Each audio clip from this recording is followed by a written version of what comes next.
Hello guys, कैसे हैं दोस्तों आप सब लोग। जीएस कॉमर्स क्लासेस में आप सभी का बहुत बहुत स्वागत है दोस्तों। आज हम स्टार्ट करने वाले हैं यहाँ पर राइटिंग ऑफ डिस्काउंट और loss on issue of debenture.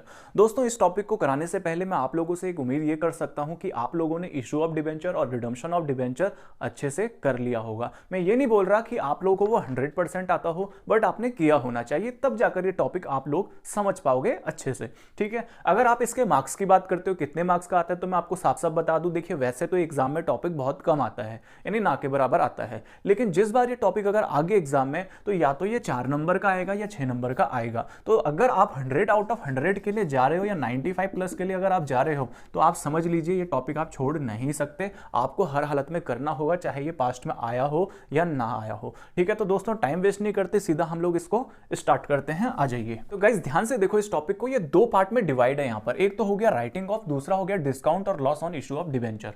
यानी आपको सबसे पहले राइटिंग ऑफ का मतलब समझ आना चाहिए, देन आप लोगों को वो समझ आएगा। तो राइटिंग ऑफ क्या है ये हम लोग समझते हैं। वैसे तो आप लोगों ने ये सुना होगा राइटिंग ऑफ मतलब खत्म करना।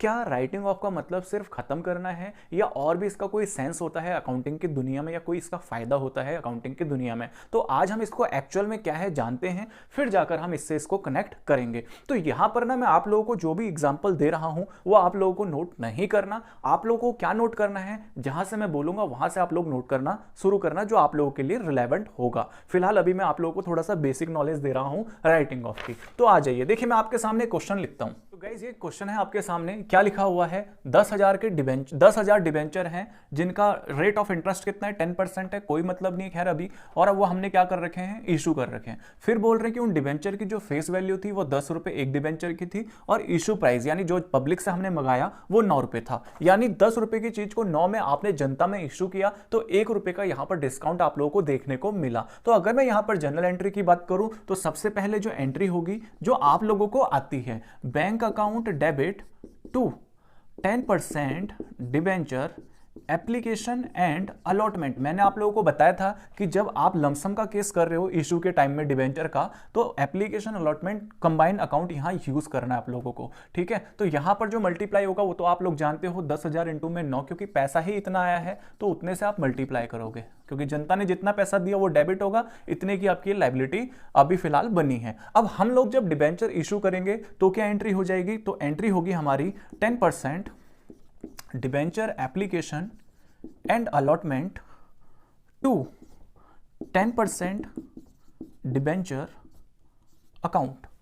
ठीक है, ये जो है 90,000 ये डेबिट हो जाएगा, और यहां पर जो लाइबिलिटी आपकी बनी, बताइए मेरे को लाइबिलिटी कितने की बनी। लाइबिलिटी सर 10,000 इंटू में 10 रुपए की बनी, क्योंकि 9 रुपए तो आपने लिए, 90,000 लिए, लेकिन वापस कितना करोगे भैया, 90,000, इसीलिए आप यहां पर 1 लाख पूरा लिखोगे। ठीक, ये बेसिक चीजें मैं फिर भी बोल दे रहा हूं, खैर वैसे इसको बताना बनता नहीं है यहां पर। अच्छा, अब यहां पर देखो कहीं ना कहीं आप वापस करोगे, 1 लाख लिया आपने, 90,000 है, तो यहां डिस्काउंट देखने को मिल रहा है, तो discount on issue of debenture ये हमारा हुआ 10,000 का।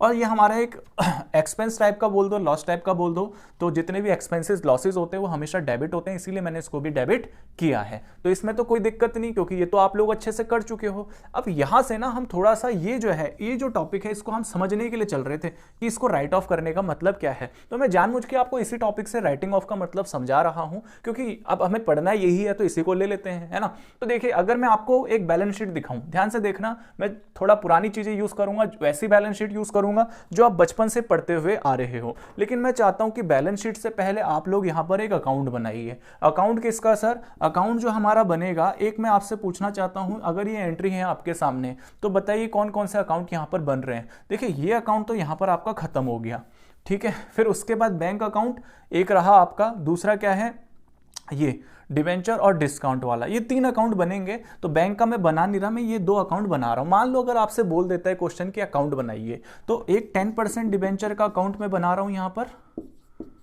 ठीक है, और एक मैं जो बना रहा हूं वो discount on issue of debenture का अकाउंट बना रहा हूं, छोटा सा। ठीक है, अब देखो अगर मैं ये अकाउंट बनाता हूं तो ये क्या हो रखा है, लेजर पोस्टिंग तो सारे बच्चों को बचपन से आती है, इसीलिए ये बाई साइड से स्टार्ट हो जाएगा। बाई इसमें कितनी चीजें आएंगी भैया, एक तो आएगा आपका 10% डिबेंचर एप्लीकेशन एंड अलॉटमेंट, पूरा लिख देंगे, आप लोगों को बनाना नहीं है, बस देखते रहो, ठीक है। उसके बाद discount on issue of debenture, तो ये आ जाएगा आपका 10,000 और ये आ जाएगा आपका 90,000। कोई दिक्कत है इसमें सर? कोनो दिक्कत नहीं। फिर उसके बाद इस साइड में बैलेंस सीडी आएगा, तो ये दोस्तों आपका कितना हो जाएगा 1 लाख, इसमें भी कोई दिक्कत नहीं। तो ये हमने डिबेंचर का अकाउंट बना लिया। अब हम बात करते हैं यहाँ पर discount on issue of debenture वाला अकाउंट, ये वाला अकाउंट, ठीक है, क्योंकि ये कट चुका है अकाउंट, बैंक अकाउंट हम बना नहीं रहे, हालांकि वो भी बनता है, बट हमें जितना मैं आपको बोल रहा हूँ वही बनाना है, ठीक है। अब इसकी अगर हम बात करें तो ध्यान से देखो, ये डेबिट हुआ है तो डेबिट साइड में हम जाएंगे और इसमें क्रेडिट कौन सा अकाउंट है, ये तो इसको हमने ले लिया यहाँ पर, लेजर पोस्टिंग 11th क्लास, है ना, बोलो बिल्कुल ये लिखा। अब लेकिन डिबेंचर कितने से डेबिट हुआ है? 10,000 से, ना कि 1 लाख से। 1 लाख में तो ये बैंक वाला, ये वाला भी अमाउंट है, मतलब ये वाला, तो उसको मत लिखना, हमें जो डिस्काउंट जितने से हुआ है वही लिखना है, डेबिट, ठीक है। तो इस अकाउंट में और तो कुछ होने वाला है नहीं, तो इसको मैंने क्लोज कर दिया, तो 10,000 आपका यहां पर आ जाएगा, कोई दिक्कत इसमें नहीं। अब मैं आप लोगों से बोलता हूं, चलिए बैलेंस शीट में इसको दिखाइए, लेकिन कौन सी बैलेंस शीट? जो कंपनी एक्ट की नई बैलेंस शीट है उसकी बात नहीं कर रहा, क्योंकि मैं आपको राइटिंग ऑफ समझा रहा हूं, इसलिए मैं पुरानी बैलेंस शीट का यूज करूंगा जो आप बचपन से पढ़ते हुए आ रहे हो, तो उससे हम चीजों को थोड़ा समझते आ जाइए। तो अगर मैं आप लोगों को बोलता हूं कि बच्चों चलो एक बैलेंस शीट बनाइए, तो हमने एक बैलेंस शीट बनाई, मान लो ये बैलेंस शीट बनी हमारी। अब जब हम ये बैलेंस शीट बना रहे हैं तो इसके अंदर ध्यान से एक चीज देखना, जो भी अकाउंट आपके पास होते हैं और जिन अकाउंट का बैलेंस सीडी होता है वो आपके बैलेंस शीट में जाते हैं। ये कुछ खूबियां बातें हैं जो हर किसी को नहीं पता होती, ठीक है। क्या बोला मैंने? जो भी अकाउंट के बैलेंसेस रह जाते हैं सीडी, वो किस में आ जाते हैं? बैलेंस शीट में। और लाइबिलिटी साइड में आपके हमेशा क्रेडिट बैलेंस आते हैं और इस साइड में हमेशा आपके डेबिट बैलेंस आते हैं, ठीक है, एसेट साइड में। तो ये अकाउंट की अगर मैं बात करूं तो ये कौन सा बैलेंस बचा है इसमें? कई बच्चे इसको डेबिट बोलेंगे, बट बच्चों ये क्रेडिट बैलेंस होता है, ये चीज ध्यान रखना, क्योंकि ये इधर से निकल कर आया है। और ये जो सीडी बैलेंस है ये आपका डेबिट बैलेंस है, क्योंकि ये इधर से निकल कर आया है। तो ये दोनों बैलेंसेस जाएंगे वहां पर। तो मैंने लिख दिया डिबेंचर है मेरा, तो मैं इसको क्रेडिट साइड में लिख दिया मैंने जानबूझ की, 10% डिबेंचर, ठीक है। और कितना इसका बैलेंस सीडी रहा? 1 लाख का लिख दिया मैंने। और मेरा जो डिस्काउंट वाला है उसका डेबिट बैलेंस है, इस डिस्काउंट को मैंने कहां लिख दिया? इस साइड में लिख दिया। वो कितने का है बच्चों? 10,000 का है सर। फिर उसके बाद हम और बातें करते हैं। देखो अभी इतना तो मैंने लिखा, लेकिन एक बैंक अकाउंट हम यहां पर भूल रहे हैं, इसको भी, इसका भी अकाउंट बन रहा होगा, वो भी कहीं ना कहीं इसमें आएगा बैलेंस शीट में। तो आपको पता है कि बैंक अकाउंट जो है वो हमारा इस साइड में आता है, और बैंक अकाउंट कितने का है हमारा? 90,000 का है। लेकिन एक चीज ना यहां पर 90,000 का, ठीक है, मैं एक ट्रांजैक्शन और इसके अंदर जोड़ना चाहता हूं जानबूझ के, ताकि मैं आपको कंसेप्ट को अच्छे से समझा पाऊं। मान लो इस कंपनी ने क्या कर रखा है, कैपिटल भी इशू कर रखी है, मतलब शेयर कैपिटल भी इशू कर रखी है। इस तरीके से सोचो आप लोग, अगर ये लोग कैपिटल इशू करेंगे तो इस साइड, मान लो इन्होंने मालिक से पैसा ले रखा है, तो इस साइड में इनका कैपिटल रहेगा, और वो कैपिटल है मान लो 1 लाख की, तो उतने का इनके पास बैंक भी रहेगा, ठीक है। ये मैं शॉर्ट में बता रहा हूं आप लोगों को, कैपिटल नॉर्मल लिया है मैंने, जानबूझ के मैं शेयर कैपिटल नहीं लिख रहा है यहाँ पर, क्योंकि मेरा मतलब कुछ और है आज समझाने का। तो ये 1 लाख मैंने यहाँ पर साइड में ये भी आ गया, क्योंकि डबल एंट्री सिस्टम में दोनों जगह असर पड़ेगा ही पड़ेगा। अब देखो ये तो चलो कोई दिक्कत नहीं, मैंने एक एंट्री ली थी और उसका दोनों जगह असर पड़ा, लिख दिया। और ये अकाउंट है, ऐसे ही कैपिटल का अकाउंट भी होगा, ऐसे ही बैंक का अकाउंट भी होगा। लेकिन बैंक की अगर हम सही से बात करें तो बैंक में ये वाला जो 90,000 है इसको अभी हमने लिखा नहीं है, तो मैं क्या कर रहा हूं, उसको लिख रहा हूं यहां पर, ध्यान से देखो। ये मैंने 90,000 इसमें जोड़ दिया, ये एंट्री मैंने खुद एज्यूम कर रखी है, और हम इस एंट्री की बात कर रहे थे। इधर आपके 1 लाख के डिबेंचर हैं, और इस 1 लाख का जो डिबेंचर का अमाउंट है, देखिए एक चीज ध्यान से सुनो, जो भी लाइबिलिटीज होती है ना और जो भी एसेट्स होती हैं उनमें एक रिलेशन है, कि मतलब जो एसेट्स हैं उनको रिप्रेजेंट कौन कर रहा है? लाइबिलिटी। जैसे यहां पर आपने देखा ये 10,000, ये 10,000 किसका है? इस डिबेंचर से जुड़ा हुआ है। और ये जो 90,000 है वो किससे जुड़ा हुआ है? इस डिबेंचर से जुड़ा हुआ है। और ये जो 1 लाख है वो किससे जुड़ा हुआ है? इस 1 लाख की कैपिटल से जुड़ा हुआ है। तो यानी एक तरीके से रिप्रेजेंट कर रहे हैं इन चीजों को। तो ये चीज आप थोड़ा सा ध्यान रखना। तो इधर आ जाएगा 1,90,000। और अगर मैं आपकी बैलेंस शीट की मैच करने की बात करूं तो बैलेंस शीट का जो टोटल आ रहा है वो 2 लाख आ रहा है। गाइस आप लोगों का ना यहाँ पर एक डाउट बनता है, क्या सर? डाउट ये रहेगा, सर ये जो डिस्काउंट है ये डिस्काउंट तो एक एक्सपेंस टाइप का हुआ। बिल्कुल, तो सर जो एक्सपेंसेस होते हैं वो तो sir profit and loss account में जाते हैं ना। आपने यहाँ क्यों लिखा? तो अगर आप ऐसा सोचते हो तो ध्यान से सुनो, ऐसा जरूरी नहीं है कि एक्सपेंस जो हो वो प्रॉफिट एंड लॉस अकाउंट में ही हम डायरेक्ट ले जाएं। क्यों? देखिए कई बार क्या होता है, एक्सपेंस जो होते हैं ना हमारे, अचानक से बहुत बड़े खर्चे भी हो जाते हैं जिनको जरूरी नहीं होता कि हम डायरेक्ट पीएनएल अकाउंट में ले जाएं, क्योंकि एक्सपेंस इस तरीके से बुक किए जाते हैं, इस तरीके से उनको ट्रीट किया जाता है जिस तरीके से उनका बेनिफिट मिलता है। अगर मैं आपको थोड़ा और अच्छे से समझाऊं तो ये जो डिस्काउंट है, इस हमने 10,000 का तो हमें एक्सपेंस दिख रहा है और ये इस कंपनी के अकॉर्डिंग बहुत बड़ा खर्चा होगा, क्योंकि इसने 90,000 का अगर लिया है तो एक्सपेंस के नाम से बहुत बड़ा यहां पर 10,000 हमें देखने को मिल रहा है। लेकिन मैं आपसे एक चीज बोलता हूं, ये जो हमने खर्चा करा है किस लिए किया था? इस 90,000 को पाने के लिए, इस 90,000 को पाने के लिए। अब ये 90,000 का बेनिफिट क्या आपको एक ही साल के अंदर मिलेगा क्या? बस मेरे को आप ये बताओ। सर नहीं, आने वाले कई सालों तक आपको इस 90,000 का फायदा आप लोग उठाओगे जब तक आप इस लोन की रीपेमेंट नहीं कर देते। मानते हो ना इस चीज को? सर बिल्कुल मानते हैं। इसीलिए जब इसका बेनिफिट आपको लॉन्ग टर्म मिल रहा है तो ये खर्चा जो आपने 10,000 करा, क्यों किया? ताकि आपको ये 90,000 मिले। समझ रहे हो? तो इस खर्चे का बेनिफिट क्या है? आने वाले कई सालों तक हमें मिलेगा। इसीलिए हम एक ही बारी में इसको अपने प्रॉफिट एंड लॉस अकाउंट में नहीं दिखाते, क्योंकि एक तो ये बड़ा खर्चा है, दूसरा इसका जो बेनिफिट है वो आने वाले कई सालों में हमें मिलेगा। तो आप लोगों ने अगर इसको यहां पर लिखा तो उसका मतलब ये नहीं कि ये गलत है, क्योंकि जो आपने फिक्टिशियस एसेट्स नाम की एक चीज पढ़ी होगी कभी। फिक्टिशियस एसेट्स क्या होते हैं? फिक्टिशियस एसेट्स एक तरीके से ना जो टेंजिबल है ना जो इंटेंजिबल है, जो एसेट ही नहीं है लेकिन फिर भी उनको एसेट दिखाया जाता है। देखिए वैसे तो एसेट का नेचर क्या होता है कि आप लोग या तो उनको कैश में कन्वर्ट कर सकते हो या वो ऑलरेडी कैश में हो। जैसे बैंक ऑलरेडी कैश की फॉर्म में है, अगर मशीन होता वो आप बेच सकते थे, लेकिन क्या ये डिस्काउंट को आप फ्यूचर में बेच सकते हो? नहीं बेच सकते। तो इसीलिए जो डिस्काउंट है हमने लिख तो दिया, तो ये कौन सी एसेट है? एक फेक एसेट है। फेक एसेट यानी ये फिक्टिशियस एसेट है। तो सर एक्सपेंस तो हुआ ना, चलो आप एक ही बारी में इसको नहीं करना चाहते प्रॉफिट एंड लॉस में, क्योंकि एक बहुत बड़ा लॉस दिख जाएगा, तो लेकिन सर थोड़ा थोड़ा करके तो इसको खत्म करना ही पड़ेगा। ये तो लॉस है, कोई एसेट तो है नहीं। जैसा आप सोच रहे हो बिल्कुल सही सोच रहे हो दोस्तों। ये हमारा क्या है, एक एक्सपेंस टाइप का है या एक लॉस टाइप का है। इसको हम क्या करेंगे? राइट ऑफ करेंगे। तो यहां पर जो क्वेश्चन बनता है हमारा वही बनता है कि इसको कैसे राइट ऑफ करें। तो इस कंपनी ने क्या डिसाइड करा है वो आप देखिए। कंपनी ने डिसाइड करा है कि हम इसको राइट ऑफ करेंगे, खत्म करेंगे इस खर्चे को। एक बारी हम लोग नहीं करना चाहते क्योंकि इसका बेनिफिट हमें लॉन्ग टर्म मिलता है। तो इन्होंने डिसाइड करा है कि इस खर्चे को हम ईयर 1 और ईयर 2 में 2 सालों के अंदर खत्म करेंगे। 1 साल का खर्चा हम इसको बुक नहीं करेंगे, 2 सालों में हम इसको खर्चा बुक करेंगे। तो पहले साल इन्होंने डिसाइड करा 5,000, दूसरे साल इन्होंने बोला हम इसको 5,000 से खत्म करेंगे। खत्म करेंगे यानी जो आप अभी तक जानते हो, यानी राइट ऑफ करेंगे। लेकिन क्या राइट ऑफ का मतलब जैसा आप समझते हो वैसा होता है? तो वो हम आज देखते हैं। आ जाइए इधर, ये क्वेश्चन आपके सामने बन गया है।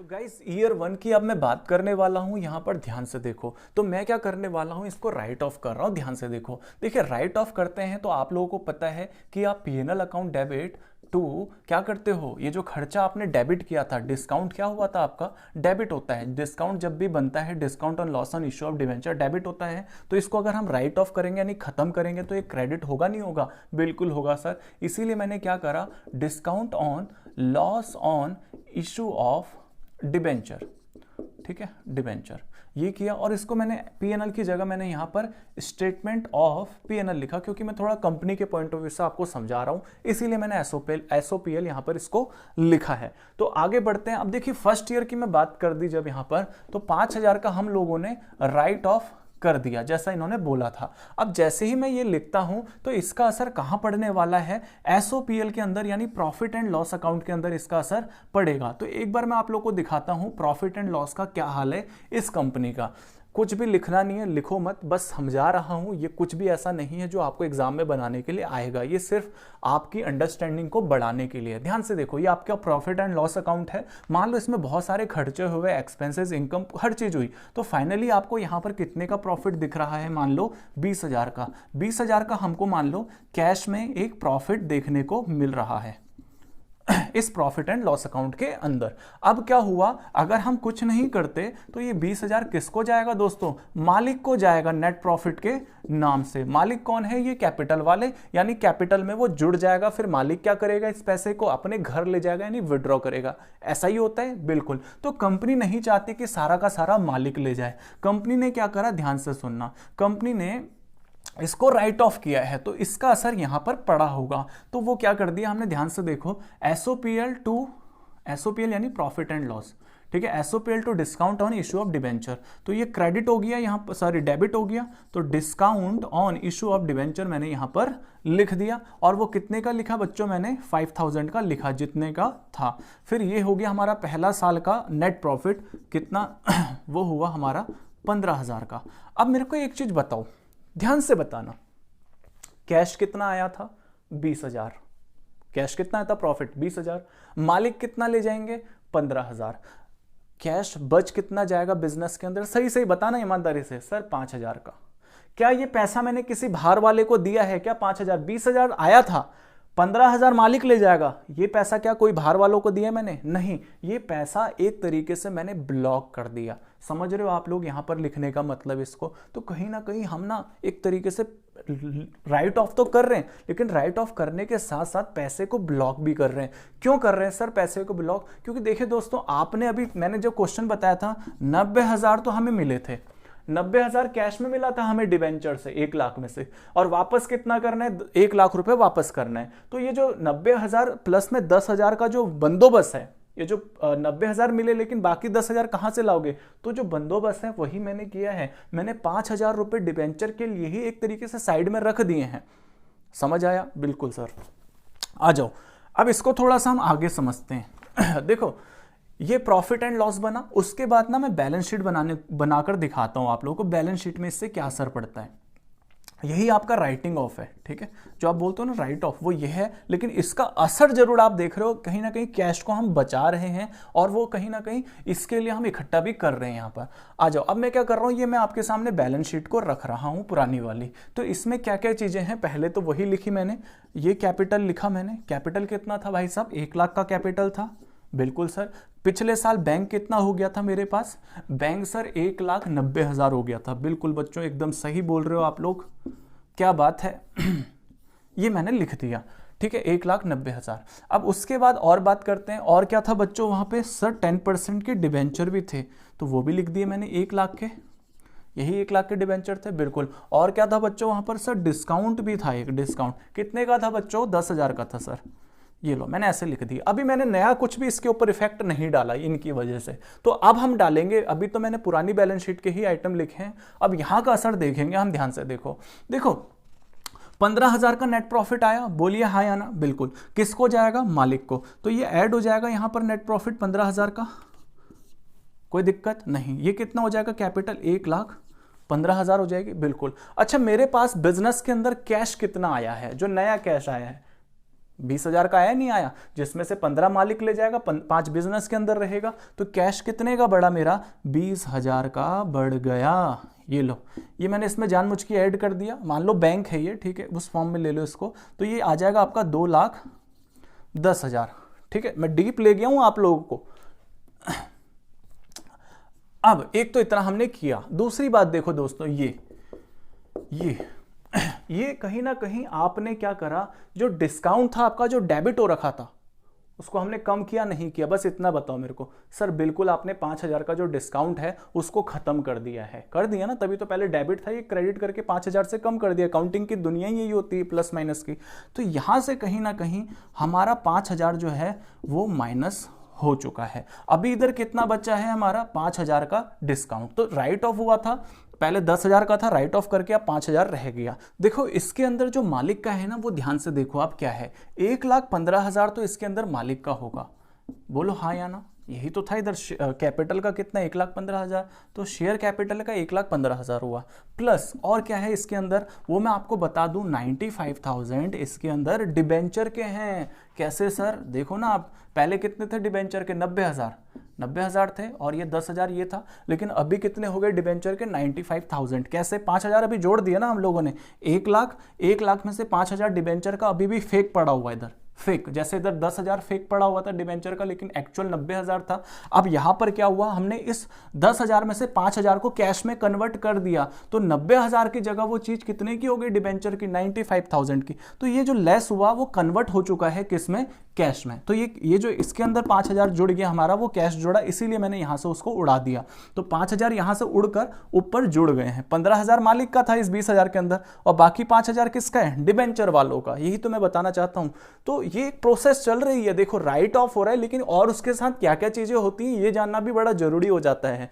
ठीक है, तो इतना तो हम लोगों को जो है वो अच्छे से समझ आया। अब हम बात करते हैं सेकंड ईयर की। गाइस इसी तरीके से अब मैं सेकंड ईयर की बात करता हूं, ध्यान से देखिए सेकंड ईयर में भी 5,000 का इसको राइट ऑफ किया गया है। तो एंट्री क्या होगी, अगेन मैं इसको एसओपीएल से राइट ऑफ कर रहा हूं, और कोई दिमाग में क्वेश्चन आ रहा है तो उसको अभी साइड में रखिए फिलहाल। ठीक है, सारा क्लियर होगा एक एक करके। तो देखो ध्यान से, अगला मैं इसको जब राइट ऑफ करूंगा, अगेन वही एंट्री रहेगी, एसओपीएल या PNL account debit to discount on issue of debenture. ठीक है, इशू ऑफ डिबेंचर, इसको राइट ऑफ कर रहा हूं मैं। ठीक, अभी कितना यहां पर सेकंड ईयर में है, 5,000 का मैंने राइट ऑफ कर दिया। देखो इसका असर प्रॉफिट एंड लॉस अकाउंट में पड़ेगा, तो वो भी मैं यहां पर छोटा सा प्रॉफिट एंड लॉस अकाउंट भी बना रहा हूं, जैसे फर्स्ट ईयर में मैंने बनाया था। ठीक है, फर्स्ट ईयर की बैलेंस शीट आपके सामने। अब मान लो देखो इसमें ये जो प्रॉफिट एंड लॉस अकाउंट है, इसके अंदर बहुत सारे एक्सपेंसेस वगैरह लेस वेस करने के बाद अगेन आपके पास मान लो 20,000 का कैश प्रॉफिट आया।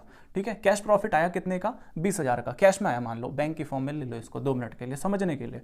अब यहां पर क्या हुआ, ध्यान से देखो, ये क्या होगा, यहां पर राइट ऑफ होगा, तो इधर ही आएगा दोबारा से। तो ये डिस्काउंट इधर आया, 5,000 का हमने राइट ऑफ कर दिया। अब यहां पर मालिक के लिए कितना पैसा बचा, 15,000, जिसको हम क्या बोलते हैं, नेट प्रॉफिट। अगेन वही देखने को मिल रहा है, कैश टोटल कितने का आया था, 20,000 का बिजनेस के अंदर आया, जिसमें से 15,000 आप मालिक को देने के लिए रेडी हो चुके हो, और बाकी 5,000 कहां गया दोस्तों, इसी बिजनेस के अंदर है, क्योंकि ये खर्चा मैंने कोई बाहर वालों को थोड़ी ना दिया है, ये मेरे पास है। तो जैसे पिछले साल 5,000 रुपए की हमने सेविंग करी थी, इसी तरीके से 5,000 रुपए हमने फिर इस बार बचा लिए हैं, क्योंकि 20,000 में से 15,000 मालिक को, 5,000 किसका, बिजनेस के अंदर। तो टोटल एक तरीके से 10,000 हमने इकट्ठा कर लिया है। लेकिन इसका बैलेंस शीट पे क्या असर पड़ेगा, वो अब हम यहां पर देखते हैं, आ जाइए। देखो ये रही आपकी बैलेंस शीट। ठीक, सेकंड ईयर की बैलेंस शीट बना रहा हूं, ध्यान से देखो, ये रही बैलेंस शीट। तो पुरानी बैलेंस शीट में क्या क्या है उसको मैं ले रहा हूं। देखिए पिछले साल मेरे पास क्या क्या था, ध्यान से देखो सर, एक कैपिटल था, कितने की कैपिटल थी, 1,15,000 की। तो ये नेक्स्ट ईयर भी होगी ओपनिंग, है ना, तो उसी तरीके से 1,15,000 लिखा। बैंक कितने का था मेरे पास, बैंक था सर 2,10,000 का, तो 2,10,000 मैंने यहां पर लिख दिया। कोई दिक्कत नहीं सर। और क्या था मेरे पास, डिबेंचर था, तो 10% डिबेंचर मैंने यहां लिखा, और वो कितने हैं हमारे पास, 1,00,000 का। अब उसके बाद मेरे पास ये क्या था, 5,000 का डिस्काउंट भी था, वो भी मैंने यहां पर लिख लिया, 5,000 का डिस्काउंट। ऐसा ही कुछ था ना पिछले साल का जो बैलेंस था मेरे पास, बिल्कुल ऐसा ही था। अब हम बात करते हैं इसका असर इसके ऊपर क्या पड़ा होगा। देखो मालिक के पास 15,000 जुड़े होंगे नेट प्रॉफिट का, तो ये 15,000 मैंने यहां पर जोड़ लिए। ये कितना आया मेरा, 1,30,000। मानते हो इस चीज को, सर बिल्कुल मानते हैं। ठीक है, उसके बाद मैं बात करूं, ये हमारा कैश वाला प्रॉफिट आया था बिजनेस के अंदर, तो कैश टोटल कितना बड़ा होगा बिजनेस के अंदर, 20,000 का। तो ये 20,000 मैंने यहां जोड़ दिया, तो टोटल कैश कितना हो गया बच्चों मेरे पास, 2,30,000। मानते हो इस चीज को, बिल्कुल। और मैंने एक और काम किया है, जो मेरा डिस्काउंट था उसको मैंने खत्म कर दिया, राइट ऑफ कर दिया। तो कितने का राइट ऑफ किया, 5,000 का। तो ये जो 5,000 है यहां से उड़ेगा, नहीं उड़ेगा, बिल्कुल उड़ेगा, क्योंकि ये तो खत्म हो चुका है। तो ये उड़कर कितना हो गया, 0 हो गया। तो इतना समझ आया आप लोगों को, सर बिल्कुल समझ आया। तो जो चीज शुरू में 10,000 थी, उसको हमने धीरे धीरे धीरे धीरे करके क्या किया, खत्म किया। लेकिन यहां पर एक जादू क्या हुआ बच्चों, जादू ये हुआ कि जो हमारा मालिक, देखो मालिक का इसमें देखो पैसा कितना है, 2,30,000 है। अगर मैं आपको इसको थोड़ा डिटेल में दिखाऊं, तो मालिक का कितना है इसके अंदर, 1,30,000 मालिक का रहेगा इसके अंदर, देख सकते हो आप लोग, क्योंकि ये सारी की सारी चीजें जो हैं उसको कौन रिप्रेजेंट कर रहा है, ये तो 2,30,000 में से 1,30,000 मालिक का हो गया, यानी शेयर कैपिटल का। बाकी जो इसके अंदर बचा हुआ है यानी 1,00,000, ये 1,00,000 किसका है, डिबेंचर वालों का। तो आप ध्यान से देखो, 1,30,000 तो इसके अंदर मालिक का था, और 1,00,000 जो है वो ऑटोमेटिकली आ गया है किसका, डिबेंचर होल्डर का। तो जो शुरू में डिबेंचर होल्डर का 90,000 का कैश हमारे पास था, हमने क्या करा, डिस्काउंट को यहां लिखा, और थोड़ा थोड़ा करके हमने 5,000 का पैसा साइड में इकट्ठा कर लिया, और फाइनली ये जो डिस्काउंट नाम की चीज थी इसको हमने खत्म किया। और जब वो खत्म हो रहा है तो एक तरीके से हम बोल सकते हैं उसको हमने कैश में क्या कर दिया, कन्वर्ट कर दिया। तो यही आपके फिक्टिशियस एसेट्स हैं या प्रिलिमिनरी एक्सपेंसेस हैं, जिनको हम लोग क्या करते हैं, मोर देन 1 अकाउंटिंग पीरियड में राइट ऑफ करते हैं और ये कोई एसेट नहीं होती। तो मुझे लगता है आप लोगों को एक बेसिक चीज समझ आ गई है राइट ऑफ करने की। तो गाइज यहां पर एक क्वेश्चन आपके सामने दिख रहा होगा, लेकिन आप लोगों ने कुछ भी अभी नोट नहीं करना, क्योंकि मैं आपका पहले एक बेस क्रिएट कर रहा हूं। जो मेन पार्ट रहेगा वो अभी इसके आगे हम लोग पढ़ेंगे, तो थोड़ा बहुत इसको देखो बस, साथ साथ आपका थोड़ा रिवाइज भी हो रहा है, लेकिन ये चीज जरूरी है समझाना भी यहां पर, ठीक है। कंफ्यूजन जो हो सकती है वो इससे और आपकी सॉल्व होगी। देखो ध्यान से क्या लिखा हुआ है क्वेश्चन, 10,000 के 9% डिबेंचर है जिनको हमने क्या कर रखा है, इशू किया है। 10,000 डिबेंचर थे, फेस वैल्यू क्या है इनकी 10 रुपए, इशू प्राइस क्या है 9 रुपए, यानी 9 रुपए में इनको हमने इशू किया है। फिर यहाँ कंडीशन दे रखी है कि रिडीमेबल एट अ प्रीमियम। तो ये ऐसे क्वेश्चन आप लोगों ने किए हैं, इसीलिए मैं बोल रहा था इशू ऑफ डिबेंचर का चैप्टर होना चाहिए। अब मैं इसको थोड़ा जल्दीबाजी में बताऊंगा, क्योंकि मेरा ये टॉपिक नहीं है कि इसको मुझे समझाना हो।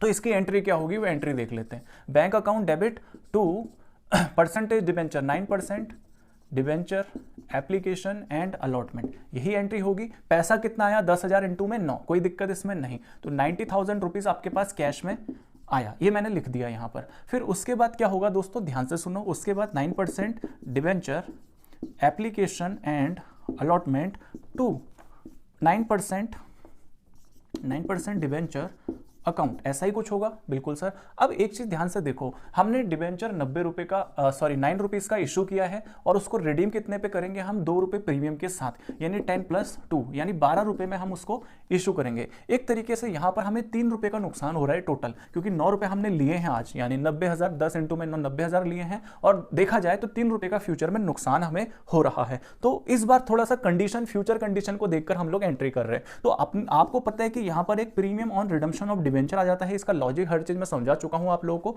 फिर यहां बात करें हम ऊपर, loss on issue of debenture भी आता है। देखिए ये चीज तो आपकी 90,000 की थी, कोई दिक्कत नहीं है, ये हमेशा आपका फेस वैल्यू से रहेगा। तो फेस वैल्यू कितनी है 10,000 इंटू में 10, 1 लाख मैंने लिख दिया। अब हम इसकी बात करते हैं और इसकी बात करते हैं। देखिए फॉरवर्ड के अंदर कितना जाएगा, premium on redemption of debenture जो है उसके अंदर कितना जाएगा, जितने का प्रीमियम है, यानी 10,000 इंटू में 2, यानी 20,000 यहां पर लिखा जाएगा। कोई दिक्कत सर, कोई दिक्कत नहीं। और इसके अंदर अगर मैं बात करूं, 1 रुपए का आपका डिस्काउंट है, क्योंकि 10 की चीज को 9 में इशू किया है, तो 10,000 इंटू में 1 रुपए तो ये हुआ, प्लस में जो 20,000 है ये भी इसी में ही जोड़ा जाता है, आप लोगों को याद होगा। बिल्कुल। तो टोटल मिलाकर यहां पर 30,000 आपको देखने को मिल रहा है। अब मैं यहां पर क्या आपको नया बताने वाला था, वो ये बताने वाला था कि चाहे डिस्काउंट का ट्रीटमेंट हो, चाहे loss on issue of debenture का ट्रीटमेंट हो, दोनों का एक जैसा ही ट्रीटमेंट यहां पर हम लोग पढ़ने जा रहे हैं। तो इसका भी जो राइट ऑफ होगा उसका भी सेम प्रोसीजर है जैसा मैंने अभी आपको बताया है। हालांकि अभी आगे हमें सीखना बहुत कुछ है, तो यहां पर ये नहीं कि सब कुछ आपको आगे ऐसा मत सोचना, ठीक है। ये अभी बेस क्रिएट किया जा रहा है आपका। तो देखो ध्यान से, ये जो है ये भी आपका क्या हो गया, यहां पर लॉस टाइप का हुआ, ठीक। तो अगर मैं बैलेंस शीट में इसको दिखाऊं तो मैं ज्यादा इसको डीप नहीं ले जाऊंगा, बस देखो आप लोग। तो हमारे पास क्या क्या चीज है, 9% डिबेंचर एप्लीकेशन अलॉटमेंट है, तो हमारा कट गया, कोई दिक्कत नहीं। अपने पास क्या रहा, बैंक रहा, तो ये बैंक मैंने लिख दिया 90,000 का।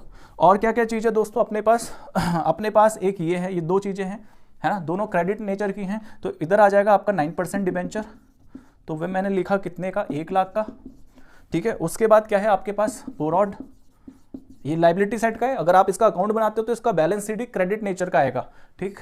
तो ये इधर आ जाएगा, क्रेडिट चीजें सारी इधर आ जाती हैं, और ये डेबिट चीज आ गई, देखो इधर इधर अगेन। तो ये हमारा जो loss on issue of debenture है वो आपका इधर आ जाएगा। कितने का लॉस हुआ है, ये 30,000 का।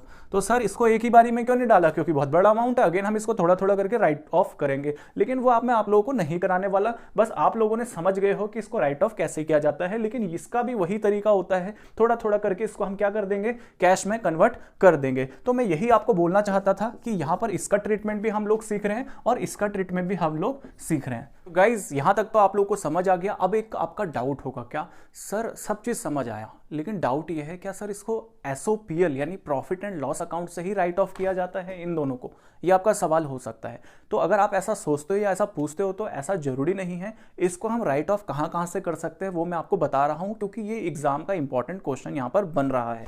देखो इसको हम जो राइट ऑफ कर सकते हैं, एसओपीएल तो आप लोगों ने देखा, यानी स्टेटमेंट ऑफ पीएनएल से हमने इसको खत्म किया। जो आपको ये दिख रहा है, देखो इधर पोरॉड दिख रहा है और यानी प्रीमियम और रिडम्पशन ऑफ डिवेंचर दिख रहा है, उसका इक्वल अमाउंट इधर आपका ये है। तो इसको हम एसओपीएल से भी राइट ऑफ कर सकते हैं और इसको हम एसपीआर से भी राइट ऑफ कर सकते हैं, यानी सिक्योरिटी प्रीमियम रिजर्व। ये आप जानते हो सिक्योरिटी प्रीमियम रिजर्व हमेशा कैश में होता है। उसके बाद हम बात करें अगर, तो इसको हम कैपिटल रिजर्व से भी कर सकते हैं, ठीक है, किससे? कैपिटल रिजर्व से। कैपिटल रिजर्व आप लोग जानते होंगे, मुझे पूरी उम्मीद है, ऐसा प्रॉफिट जो हमें अबनॉर्मल चीजों से होता है। जैसे मशीन बेचकर अगर मैंने प्रॉफिट कमाया है, मशीन बेचना मेरा काम नहीं था तो मुझे प्रॉफिट हुआ, तो मैंने एक रिजर्व क्रिएट कर लिया, जिस रिजर्व को हम क्या बोल देते हैं? कैपिटल रिजर्व, यानी कैपिटल नेचर का प्रॉफिट इसके अंदर होता है। ये तो आप जानते हो एसपीआर को। तो देखो एसपीआर से भी राइट ऑफ और कैपिटल रिजर्व से भी राइट ऑफ किया जा सकता है। और यहां पर मैं आप लोगों को याद दिला दूं, एसपीआर के 5 यूजेस पढ़े थे आपने कि पूरे दुनिया में सिर्फ एसपीआर के 5 यूजेस होते हैं। बहुत ही इंपॉर्टेंट टॉपिक वो माना जाता है।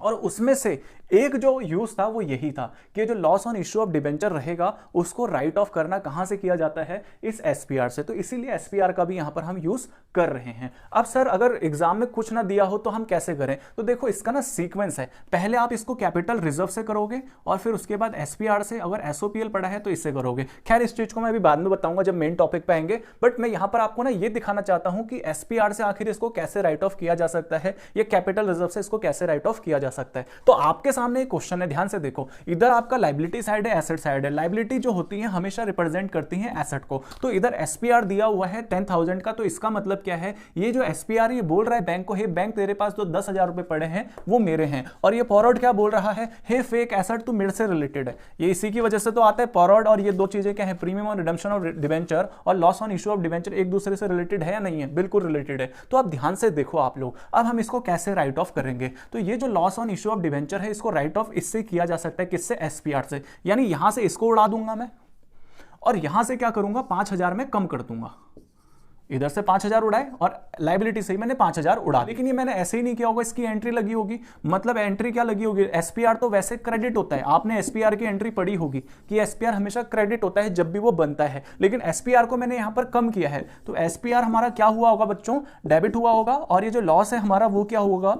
Loss on issue of debenture, वो क्या हुआ होगा? हमारा कम हुआ होगा। तो मैंने कम कर दिया, ये डेबिट से कम कर दिया क्रेडिट, तो 5,000 ये कम हुआ और एसपीआर जो हुआ 5,000 का कम हुआ। ये हमारा जो है एसपीआर से राइट ऑफ करने की एंट्री हुई। एसओपीएल से राइट ऑफ करता तो एसओपीएल आता, कैपिटल रिजर्व से राइट ऑफ करूंगा तो ऊपर कैपिटल रिजर्व आएगा। ठीक है, तो एसपीआर से मैंने आपको राइट ऑफ करके दिखाया। अब इसका जो बैलेंस शीट पे असर पड़ेगा वो भी मैं दिखा देता हूं आप लोगों को। तो बैलेंस शीट जैसे अब ये देखो आप लोग, यहां पर अब एसपीआर कितना बचा हमारे पास? सिर्फ 5,000 बचा है। और हमारे पास फॉरवर्ड कितने का बचा है? फॉरवर्ड जो बचा है वो तो खैर 5,000 का है, लेकिन बैंक में अमाउंट कितने का है? इधर के साइड में अगर देखें तो 10,000 का है। और जीरो क्या हुआ? ये हुआ। तो ये हमारे पास है नहीं। तो अब यहां पर क्या हुआ? ये एसपीआर भी इसको रिप्रेजेंट कर रहा है और ये फॉरवर्ड भी इसको रिप्रेजेंट कर रहा है। तो एसपीआर बोल रहा है बैंक तेरे पास 10,000 में से 5,000 मेरे हैं। और फॉरवर्ड क्या बोल रहा है बैंक को? बैंक तेरे पास 10,000 में से 5,000 मेरे हैं। तो हमने क्या करा है? इसको कन्वर्ट कर दिया है किसके अंदर? कैश के अंदर। तो ये जो प्रीमियम से हम राइट ऑफ कर रहे हैं ना, तो उसका नतीजा यही देखने को आपको मिलेगा। इधर से एसपीआर कम हो जाएगा और इधर से वो चीज खत्म हो जाएगी। तो ऐसे भी इसको राइट ऑफ किया जा सकता है। तो थोड़ा सा आप इस सीक्वेंस को ध्यान रखना। अब हमारा जो मेन पार्ट है वो स्टार्ट